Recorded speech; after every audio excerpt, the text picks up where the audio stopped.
Сен көліктер барған сайын қауіпсіз бола түсуде деп ойлайсың ба? Бірақ тарихта адам өмірін жалмағыш көліктерде болған. Қазір сен тарихқа ең қауіпті көлік ретінде енген 5 машинамен танысасың. 70-ші жылдар. Ford Pinto, шағын ғана хэтчбек, бірақ арт жағынан сәл соққы тисе болды. Бензобак жарылып кетуі мүмкін еді. Ford компаниясы бұл ақауды білді. Бірақ есептеп, қаза тапқан адамдарға өтемақы төлеу конструкцияны жөндеуден арзанырақ деп шешкен. Солай істеді.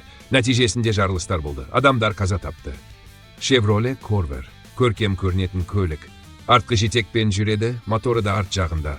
Бірақ рөлді күрт бұрсаң, көлік оңай сырғып басқарудан шығып кететін.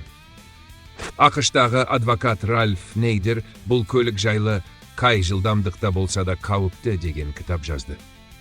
Porsche 930 турбо жарыс көлігінде әсер қалдырады. Бірақ жаңа жүргізуші үшін нағыз қорқыныш. Газды басасың, бір сәт үнсіздік, сосын мотор бірден күшпен атылып көлікті сырғытып жібереді. Көп жүргізушілер ағашқа соғылған. Кәсіби мамандардың өзі апаттан аман қала алмаған.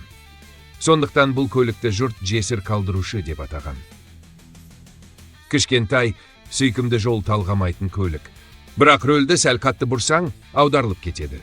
Орталық ауырлық тым биік, дөңгелек арасы тым тар. Америкада оны тарихтағы ең тұрақсыз көліктердің бірі деп таныды.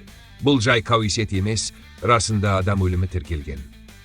Ford Explorer және Firestone шиналары. Сырт көзге мінсіз жұп.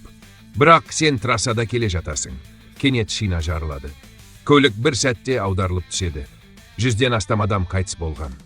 Бұл Америка тарихындағы ең ірі көлік жанжалдарының бірі ретінде есте қалды. Осындай машиналар тарихта қалды тура мағынасында өлім құралы ретінде. Қазір технология дамып жатыр. Бірақ ұмытпа, қауіпсіздік брендтен емес, білімнен басталады. Оқы, тексер. Себебі өмір жылдамдықтан маңыздырақ.